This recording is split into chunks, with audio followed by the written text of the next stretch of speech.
There's another challenge for the industry, which is that it's not yet clear exactly what the net zero economy is going to look like. How do we move around? How do we, what do we eat? How do we, heat our homes in 2050?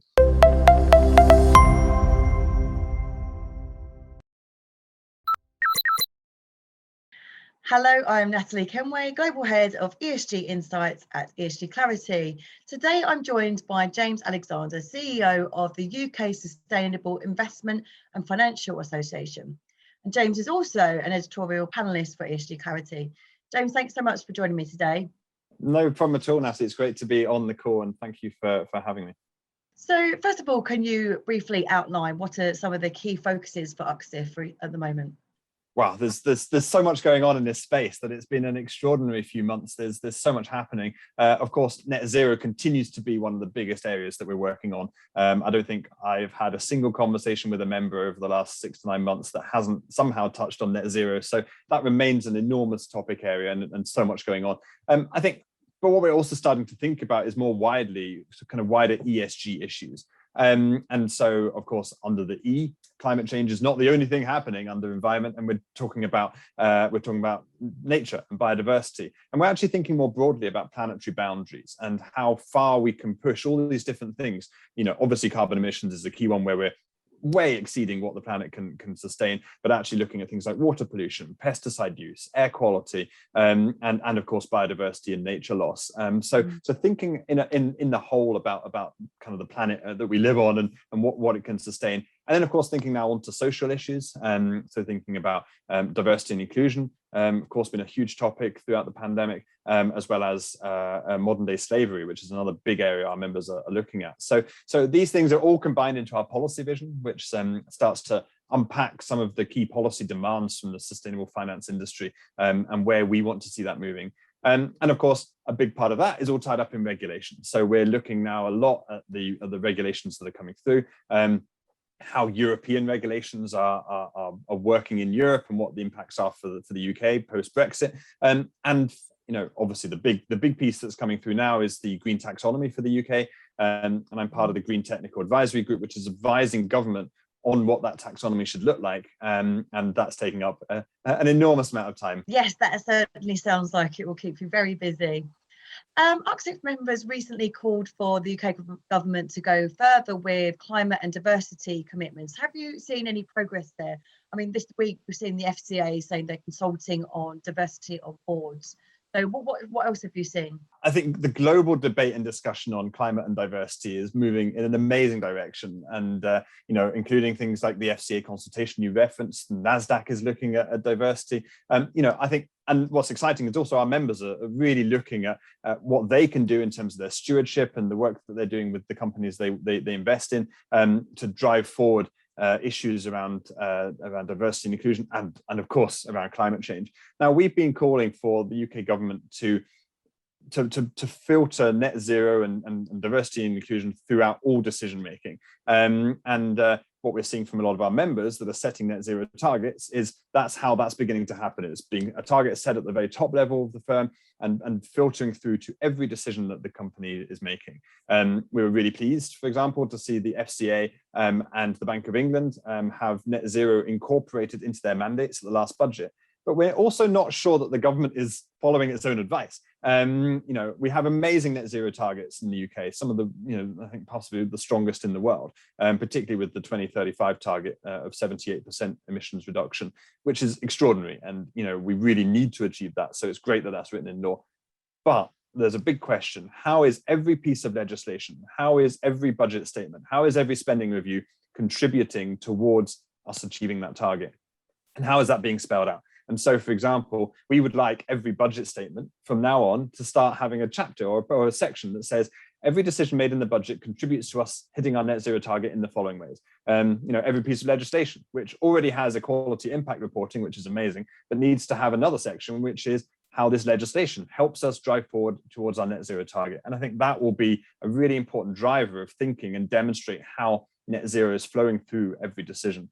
And I think there's another challenge for the industry, which is that it's not yet clear exactly what the net zero economy is going to look like. How do we move around? How do we, what do we eat? How do we, heat our homes in 2050? And the answer to those questions are going to have profound consequences for how we invest today. And so we want the government to start being more proactive with sharing what it thinks the economy is going to look like and how it's going to help drive the economy towards that net zero target, so that investors can follow that lead and start investing in that direction, and everybody's aligned with where the money is going. So going back to your work on the green taxonomy, how difficult is that going to be? We have so many different frameworks to follow now, and I know that these have been put in place to make things simpler, but we are getting to a point where people are really confused and don't know where to start. So how is the green taxonomy going to help that? The taxonomy is part of a wider, it's a tool in the toolbox. And of course, every tool is designed to be useful, but every tool has its set uses. You're not using a hammer where you should be using a saw. So we've got to make sure that the taxonomy is very clear on what it's for and specifically what it's not for. It is, in our view, not a tool to decide immediate term government financing. And that's where we think the EU made some mistakes. They tried to use the EU taxonomy to create the allocation mechanism for COVID recovery funds. Now, that to us is not how the taxonomy is supposed to be used. And it opened the door for huge amounts of lobbying. It got lots of countries concerned because they worried that they might lose out on COVID recovery funds, despite the fact that taxonomy is supposed to be a long-term investor guidance rather than immediate short-term objectives. So we think the government needs to be very restrained in what it uses the taxonomy for, being very clear on what the use cases are, and considering what other tools are needed in the toolbox to support some of these shorter term spending commitments that the government might want to make. And I think that's one of the key things is what do we have in our toolbox? How do we use that? How do we disclose against that? And so the UK has announced a new sustainable disclosure regulation or an approach to it. There's a lot of details missing at the moment, and I think there'll be some new primary legislation coming through over the next few months that might give some more meat on the bones of that. But if that can integrate things together, that might make things more straightforward. But of course, integrating what is an extremely complicated framework, including TCFD, including the taxonomy, including a lot of other areas, as well as things that have been driven through the industry itself, through the market itself, as well as things that have been driven by regulators, could prove to be a very tricky task. And so getting this right is something that's extremely important. And so we're here, we're really keen to be putting member views forward and putting the views of the industry into this discussion. And we engage regularly with regulators and government to do that. But I think the key thing is, if we can find a way for the amazingly talented groups of ESG professionals that are working across financial services institutions doing incredible work, but often what they're doing is spending a lot of their time on reporting, often reporting the same thing or the same information to lots of different places.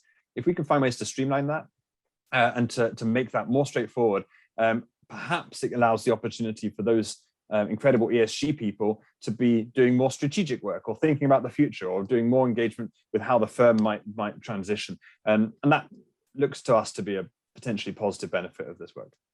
And James, recently we've covered a Morningstar report that noticed a dip in inflows in European sustainable funds.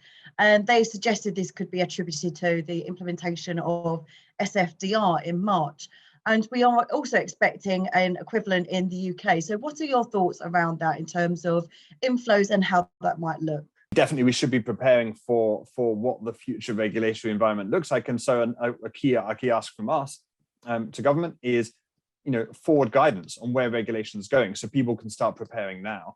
I think Morningstar's put out some interesting data recently. I think what we're not seeing really is a slowdown in the amount that people are interested in engaging in ESG. We think that that's just plowing ahead. I think what we're seeing maybe is a slight difference in how people are defining their work and how they're thinking about ESG. And actually the bar is going up, and people themselves in the industry are seeing the bar being higher. No longer are very basic exclusionary policies being acceptably regarded as ESG. ESG is the bar of what is and isn't sustainable finance is increasing. And that's good, because that's in alignment to the changes that we need to make. This is going to be a huge transition towards net zero and to address some of the other sustainability and environmental and social issues. And so it's right that we have a high bar and that we're thinking very seriously about what that means. Here in the UK, I think, getting that forward guidance is important. Something else that Morningstar recently put out was that their anticipation that 50% of funds will be tagged as SFDR Article 8 or Article 9, which is incorporating some sustainability or having sustainability as the core objective over the next 12 months. Now, that's a huge shift, and I think that's much higher than people anticipated when SFDR was being developed. So I think what we need to do in the UK is look at, well, how can we break that down further? Particularly Article 8, which is very wide in the EU. How can we start breaking that down into different tactics and approaches that can be taken?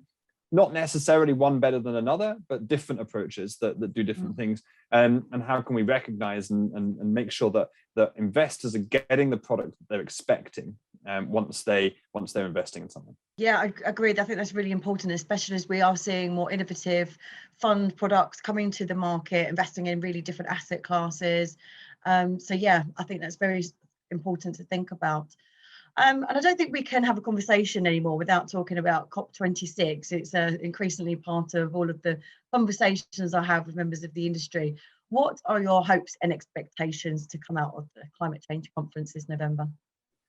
So COP26 is an amazing opportunity for the UK to demonstrate its leadership on sustainable finance. And why do we want that to happen? Well, of course, we want the UK to be seen as a leader, or the world leader, in where the industry's future lies. And we strongly, of course, believe that is in sustainable finance. And that is where the future of this industry sits. We want to be seen as the absolute #1 leader in this. Of course, the United States is getting into this game of sustainability now. We want them to say, when they're starting to think about this, where have got the best skills, where are the innovations, where are the companies doing the most amazing work? The answer to that, we think, is the United Kingdom, and COP is a great opportunity to demonstrate that. But I think it also, putting finance as one of the core objectives of the COP is really important. Financing, the finance piece more generally, whether it's investment, whether it's actually financing infrastructure, is so important to this global transition. So that's a really important thing. I think what we would also like to be seeing is thinking about global coherence and collaboration on regulatory development. What would be a really challenge for us, and I think this is what we're likely to see, at least in the short term, is serious regulatory divergence across the world, where different countries have got their own taxonomies, their own reporting frameworks, their own definitions of what is and isn't green or sustainable. If we can start the ball rolling through this COP of thinking about how do we bring different countries together to align more closely. Of course, IFRS is starting to do some of this with the Sustainability Standards Board, which we strongly support. But how can we build further on that and start bringing countries together to collaborate on development of regulations? That's going to be a really important outcome. Yeah, collaboration really is key, and it goes back to that sort of educational point where people are understanding where these different frameworks are coming from. If there is more global alliance, then it really will help this initiative drive forward, won't it? Okay, well, thank you so much for sharing your insights with us. It's been really great chatting to you, James, and I look forward to seeing what else comes out of UCSIF in the next few months.